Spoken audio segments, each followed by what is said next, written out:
Hey guys, how's it going? It's Matt from Workman Outfitters. Today I wanted to share with you how to tie one of my favorite fall/winter steelhead flies. This one is the Goof Ball. It's got dumbbell eyes to help get down deep. It's got a flash collar. It's got a rabbit strip body, and then it's got just a little flash blue tail. So how this fly works is when you fish deeper, slower pools, the amount of movement that you get out of a fly can be manipulated by the current, and what we're doing here is we're using this big head on this fly or all of this rabbit fur to help move that tinsel tail. So just like a boulder in the river, when that current moves around this fly, it's going to help those tinsel tails really move.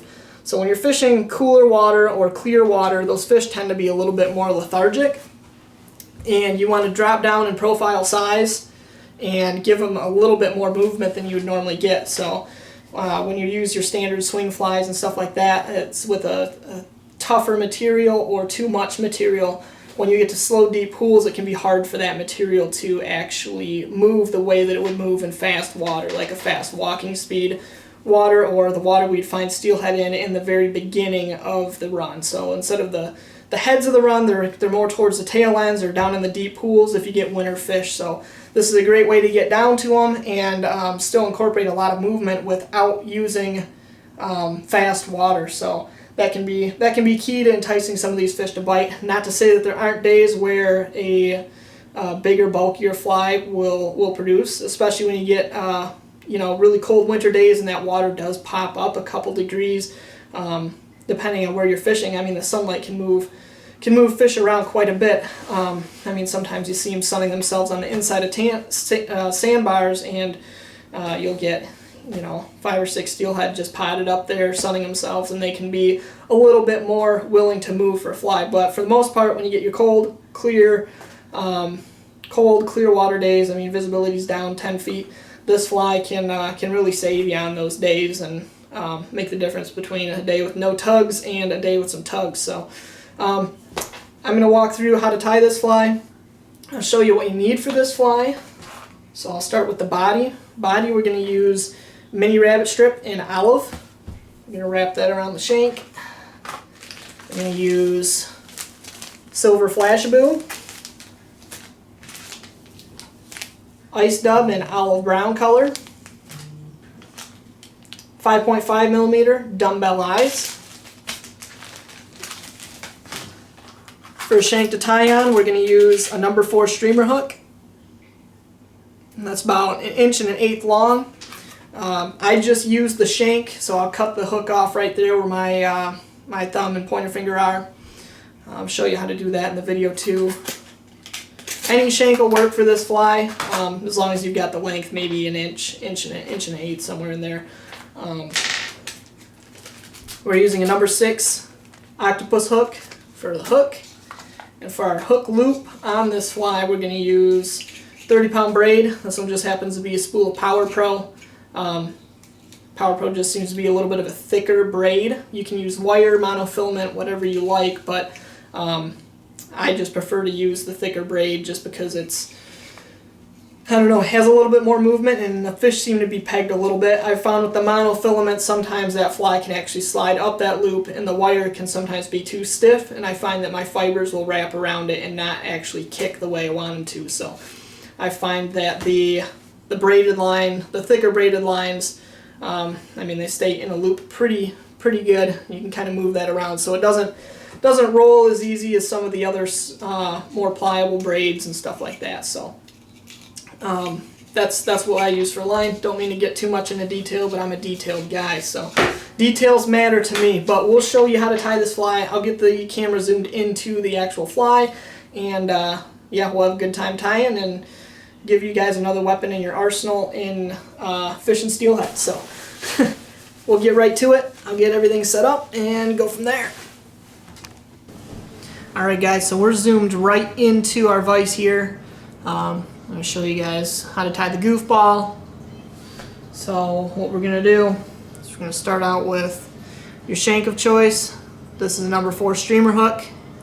And I just make this a shank to tie on by taking wire cutters. I find the back bend there, just like so. And then I just snip that off.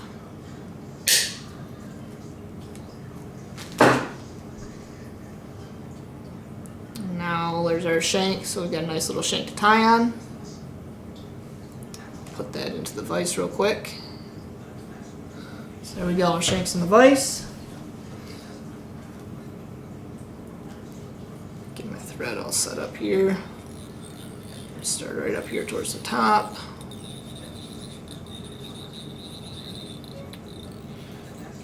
Work my way all the way down to the back here.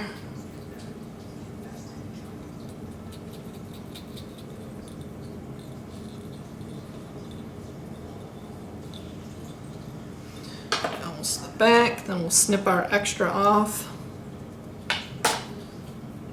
And from there we're going to spool out probably 5 to 6 inches of 30-pound Power Pro for our hook loop. What we're going to do is we're just going to pinch that in half, so you're going to have 2 tag ends. You're going to have your loop form on this end here. You're going to just pinch that down tight. So you got your loop. And you want your loop to lay flat across the top, so the loop comes around the hook. You're going to maybe stretch that back maybe 1/2 to 3/4 of an inch behind the fly. That's about where I like it. I'm going to pinch those 2 strands together. Bring my line up, my thread up, pinch it, come down. Let that loop cinch down onto the line. Do that one more time so it's nice and tight. And I'll start wrapping right up towards the front.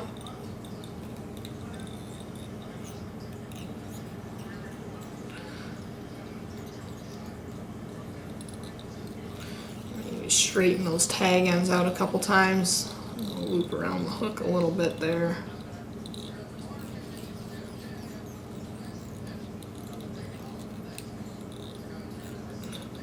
And once I get up to the top, I'll fold these back. I will wrap back over them towards the back of the hook just to make sure that they're in there. Once I get a fish on, I don't have to worry about those lines pulling free. Get right back down to almost the back end, maybe 1/8 of an inch away from the back of the hook there.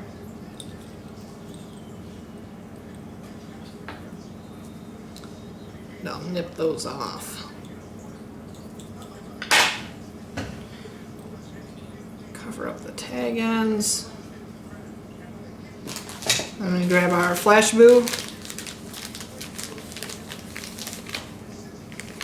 Maybe 10 to 12 strands of flash boo. I want a little bit of flash there.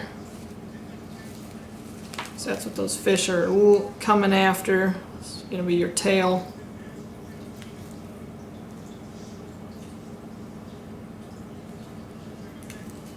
Maybe a little bit more.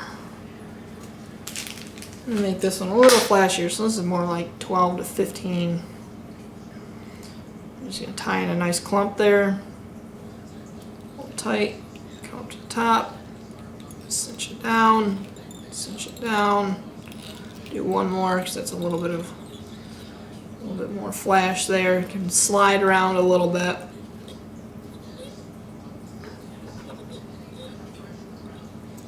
Just going to trim off the extra.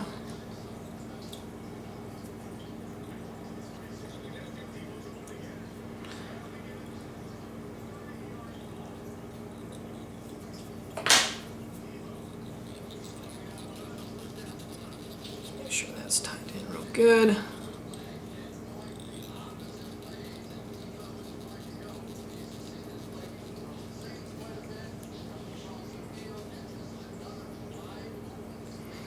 While I'm here, I'm going to wrap right up to the front. I'm going to tie in my dumbbell eyes.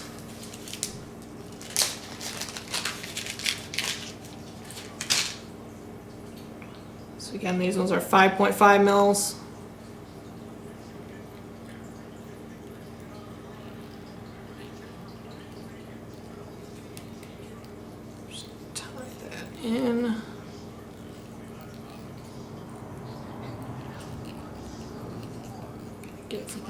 Stop it from spinning a little bit there.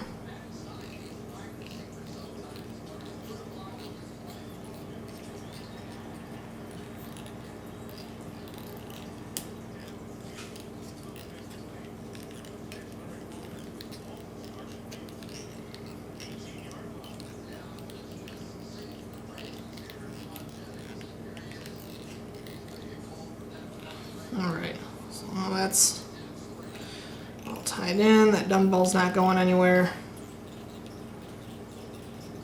Work my way back one more time. I'm going to get to the end of the fly. I take my piece of rabbit strip. This is maybe, I don't know, 5 inches or so. Usually I grab the, we'll do it this way, because you guys are probably going to have more than that. So this is a bigger strip here. I don't necessarily need all of it, but I can use exactly how much I need and then snip it off. That way there's no waste to it. So you pre-cut, then you end up cutting a little bit too much, but then it's not enough to use on another fly. So what I'll do is I'll separate just the very tail end of this. Separate that fabric there, or that fur. And just do a couple wraps right there in the back. Try to keep that fur separate so you don't mat it down, because you're going to cut off that tag end.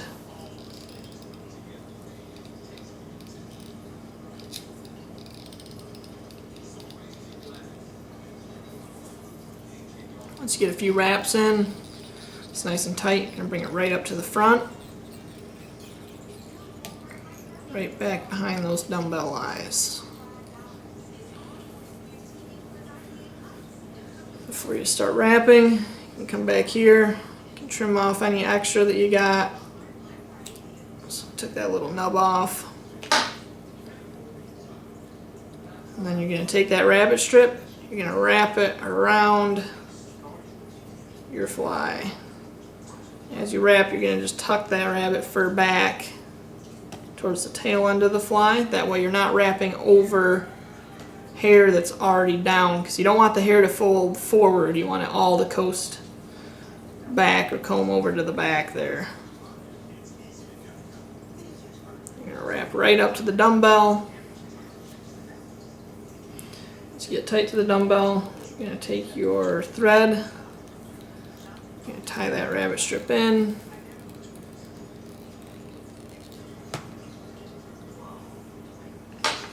Got a few wraps down. You're going to cut that rabbit strip off. So there's your extra. You can use that for the next fly. Not a lot of waste there. You're going to make sure that rabbit strip is wrapped in. Help that fly, help that fabric to tuck back a little bit there, so you've got that little puff ball. And what I'm going to do is going to get some of my ice dub. Again, this is olive brown ice dub. And take off a generous little pinch here. I'm going to fluff it out into a square, to a rough square. I'm going to look and see what way most of those fibers are going. So you can see I've got a lot of fibers moving from this side to this side. Majority of them are. So those fibers are going to lean, kind of coat the fly over the top here and the bottom. So what I'm going to do is I'm going to lay that square on the fly, lightly push my thumb and pointer finger down. I'm going to do one big loose wrap just to kind of line everything up. Cinch that one down. Do one more big loose wrap. Cinch that down. Come up one more time tight. Come up to the top, and then I'm going to fold the remaining flash up here in the front over around the dumbbell eyes. Give it a couple wraps. After you get those wraps in, you can pull off any extra. If you have a rotary vise, spin it around, make sure you've got it all. Actually, I'll do that one wrap. I got a funny funny one in there. I need a little bit more right here on the top. Pick up just a little bit more. Find what way those fibers are laying.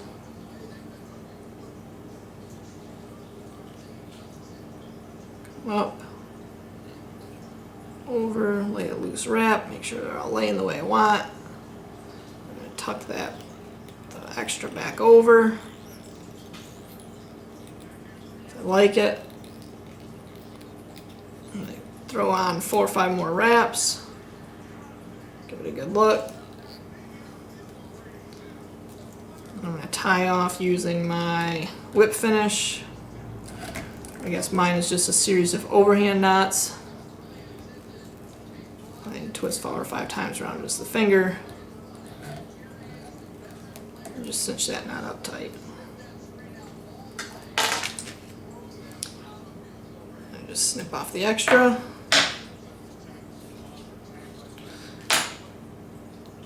There you have it. That is the Goof Ball. It's a little hard to show you guys, but just got the little dumbbell eyes. Just got a nice little coat on it. Adds a little bit of bulk, just like a boulder in the river. Just kind of like all the flies I tie. I like that flash here in the back to move. So the current moves around this rabbit fur here, and this really starts to move like a tail in the back. So we've got our little end here, a little loop for our hook. So we're using I'll put a hook on here real quick. I'm using a number 6 octopus hook. Usually I use a number 4, but it's a smaller fly, so what I'm going to do is I'm going to take that fly, pinch that line down, put that line through the eye of the hook, and take the bend of that hook, separate that line. It's a little tricky to do with the Power Pro. Slide that hook through, and my hook is attached to the fly. Just make sure everything lines up. Hook's right there where all that flash is. And there you go. Thanks for watching, guys. I'll catch you guys out on the river. So that's all I've got for you tonight. More fly tying videos coming up as I find different patterns that I like. And we'll keep you guys informed as best we can. Show you all the secrets. And good luck out there.